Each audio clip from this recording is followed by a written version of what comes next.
Hey guys, this is Steve with the first video bonus footage for my article explorations.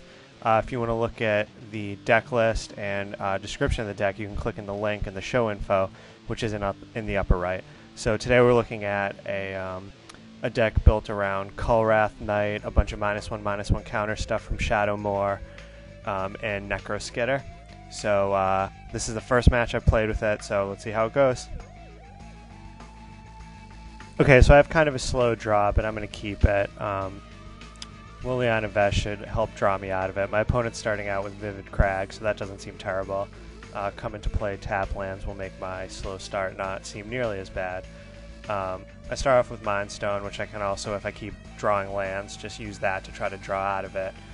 Mosswarp Bridge comes down, which is another good card to see, since he has a slow start too. And I'm able to play out the turn 3 Dusk Urchins with Scar also if he plays a creature with 1 toughness that I want to get rid of. He plays out Terramorphic Expanse, another slow card I'm not really worried about, so things are headed in the right direction. Get in there with Dusk Urchins. After the -1/-1 ability goes on the stack, gets hit with Shock, but draws me into Profane Command, which is pretty solid. I cast out Liliana Vesh. I'm not really sure which ability to use. I'm going to go with a discard this time because there's really nothing I need to tutor for. Profane Command is going to let me bring back Dusk Urchins, plus there's a pretty small set of cards that he could have to actually deal with Liliana. Of course, as soon as I say that, he goes ahead and uses Oblivion Ring to take out Liliana, but I still got some decent value out of it, so that still wasn't a terrible exchange.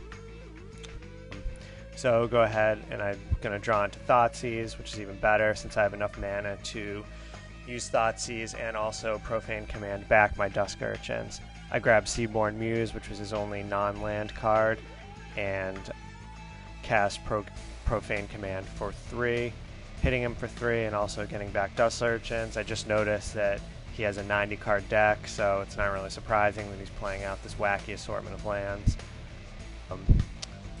So get back to Dusk Urchins, can't get in this turn, but I should be able to start getting it for damage next turn. Plays out another slow land.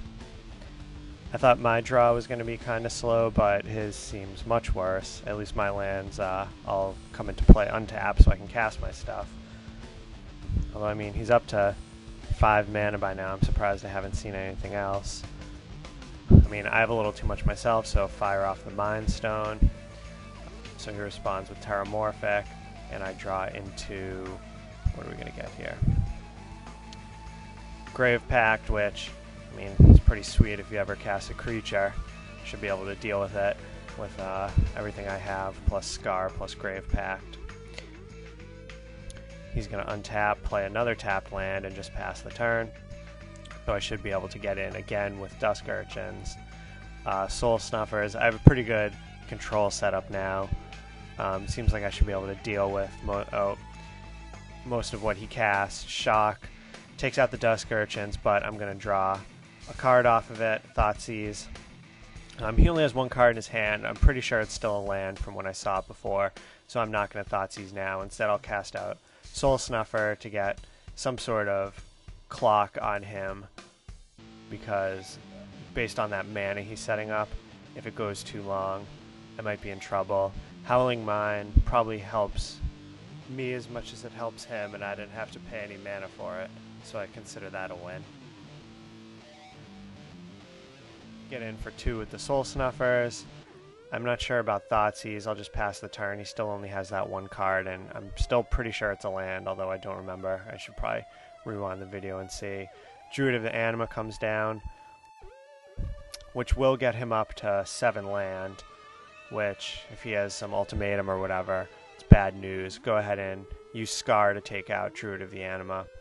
He has a couple cards now, so I will play Thoughtseize, see what he has. Well, good thing I got rid of his 7th land, because he would have been able to cast either of those 2 guys.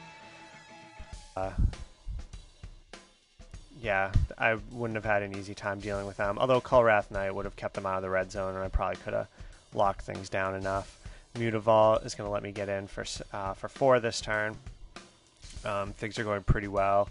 He only has 1 ultimatum that he can't cast, although Howling Mine might make things, it'll keep me guessing at least.